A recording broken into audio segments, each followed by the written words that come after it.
warahmatullahi wabarakatuh. Welcome back to my channel. Nah, dalam video kali ini kita akan mempelajari soal IC terkait dengan ini kolaborasi ya antara dua pokok bahasan, yakni terkait dengan fotosintesis dan terkait sebenarnya adalah dengan pertumbuhan dan perkembangan tumbuhan.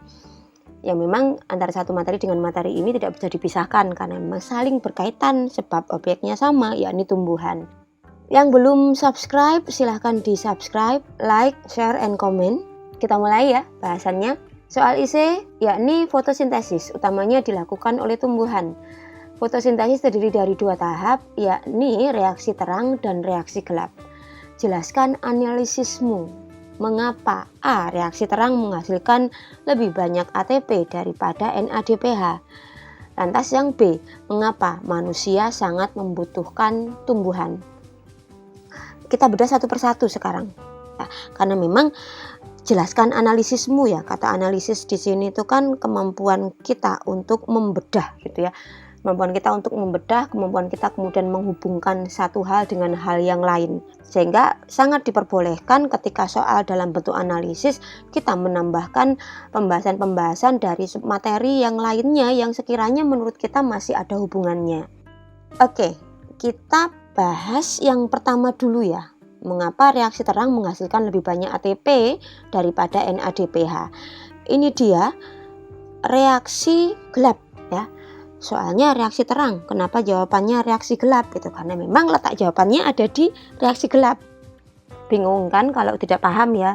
Makanya bisa kembali dipelajari tentang reaksi terang maupun reaksi gelap di fotosintesis bagi yang belum paham. Nah, ini adalah reaksi gelap atau disebut sebagai siklus Calvin-Benson.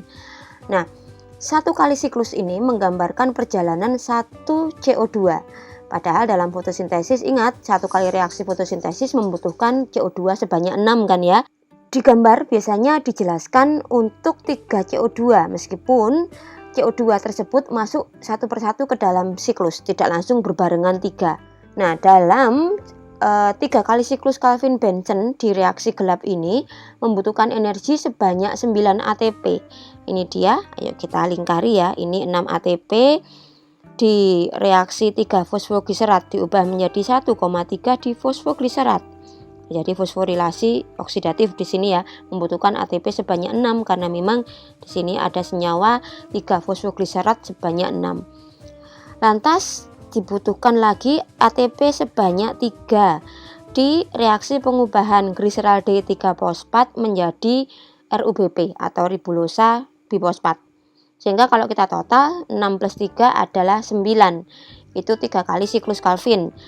Nah, selain ATP juga dibutuhkan energi dalam bentuk NADPH. NADPH dibutuhkan untuk 3 kali siklus Calvin-Benson ini hanya sebanyak 6 NADPH. Oleh karena itu, kalau kita total 6 kali siklus Calvin-Benson untuk 6 CO2, maka membutuhkan 18 ATP dan 12 NADH. Inilah alasannya gitu ya. Kita bisa katakan bahwasanya kebutuhan ATP lebih besar daripada NADPH pada reaksi gelap. Oleh karena itulah, maka kemudian reaksi terang harus menghasilkan lebih banyak ATP dibandingkan NADPH. Ini jawaban dari poin yang A. Kenapa begitu? Sekali lagi karena reaksi terang itu tugasnya adalah untuk mengubah energi cahaya menjadi energi seluler. Energi selulernya apa? Yakni ATP dan NADPH. Ada P-nya ya, bukan NADH tapi NADPH. Yang keduanya ini nantinya dibutuhkan untuk reaksi gelap. Kalau reaksi gelap membutuhkan ATP lebih banyak daripada NADPH, berarti di reaksi terang ini harus menghasilkan ATP lebih banyak daripada NADPH, tergantung dari kebutuhan, intinya begitu. Oke, sudah terjawab poin yang A. Sekarang kita ke poin yang B. Mengapa manusia sangat membutuhkan tumbuhan? Karena ya, poin pertama, tumbuhan menghasilkan oksigen.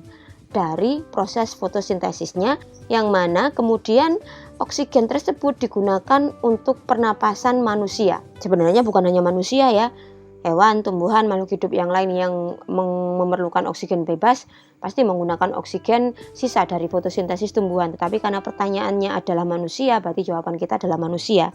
Sekali lagi ya, jadi tumbuhan menghasilkan oksigen dari proses fotosintesisnya. Selanjutnya oksigen ini digunakan oleh manusia untuk bernapas. Kalau kita flashback lagi, reaksi fotosintesis adalah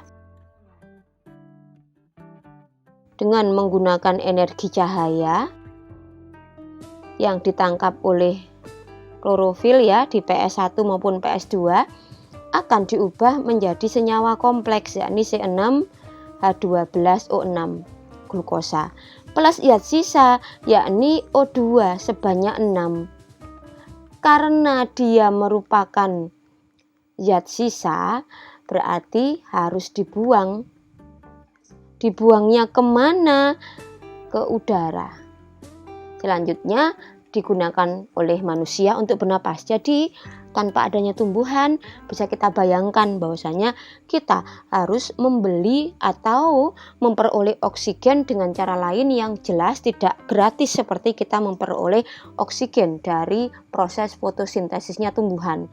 Sehingga kita harus mengakui dengan sukarela bahwasanya manusia tanpa tumbuhan nothing. Dan tanpa tumbuhan itu nggak ada apa-apanya. Sehingga kita harus punya rasa belas kasih terhadap tumbuhan. Jangan sampai tanaman atau tumbuhan yang ada di sekitar rumah kita, di sekitar lingkungan kita mati karena kekeringan, padahal ada air yang cukup, cuman kita malas menyiram. Misalnya jangan sampai seperti itu, karena kita berhutang budi banyak sekali kepada para tumbuhan di sekitar kita. Nah, alasan yang kedua adalah tumbuhan menyediakan zat makanan yang dibutuhkan oleh manusia. Sebab tumbuhan adalah produsen primer dari glukosa yang dia hasilkan dalam proses fotosintesisnya. Tumbuhan bisa mengubah menjadi protein, bisa mengubah menjadi lemak, menjadi senyawa yang lainnya, tergantung dari kebutuhan tumbuhan tersebut. Nah, manusia kemudian memanfaatkan tumbuhan ketika misal tumbuhannya sedang berbuah, mangga misalnya, maka mangga yang mengandung banyak gula buah, kemudian ada proteinnya, ada lemaknya, itu dipetik oleh manusia. Maka kemudian mangga menjadi salah satu sumber makanan yang mengandung nutrisi relatif lengkap, buah-buahan soalnya ya, seperti itu. Sedangkan manusia merupakan konsumen yang bersifat heterotrof atau tidak dapat menghasilkan makanan sendiri, sehingga untuk memenuhi kebutuhannya akan makanan, akan zat-zat makanan, maka manusia harus mengambil dari lingkungannya, bisa hewan, bisa tumbuhan. Kalau diambil dari hewan pada ujungnya pasti di rantai makanan akan berpangkal pada tumbuhan sebagai produsen primer. Sehingga sekali lagi, tanpa tumbuhan kita ini nggak ada apa-apanya. Seperti itu. Apakah hanya dua ini alasannya, Bu? Banyak, terserah kalian ya. Tapi ini saya rasa merupakan alasan yang paling pokok gitu ya, paling penting di antara alasan yang lain. Tapi kalian bisa menambahkan misalkan untuk keindahan artistik, misal ketenangan jiwa. Biasanya orang-orang kalau melihat hijau-hijau tanaman itu lebih cepat rileks daripada mungkin melihat gersang, tanah yang tandus seperti itu. Dan kalian bisa menambahkan hal yang lainnya, silahkan. Jika memang soalnya tidak mengandung spesifik berapa banyak alasan gitu ya kenapa manusia sangat membutuhkan tumbuhan, silahkan ditambahkan sebisa kalian dan secukupnya waktu tes tersebut. Oke, demikian, semoga bisa dipahami dan bisa membantu. Terima kasih, sampai jumpa di video selanjutnya. Assalamualaikum warahmatullahi wabarakatuh.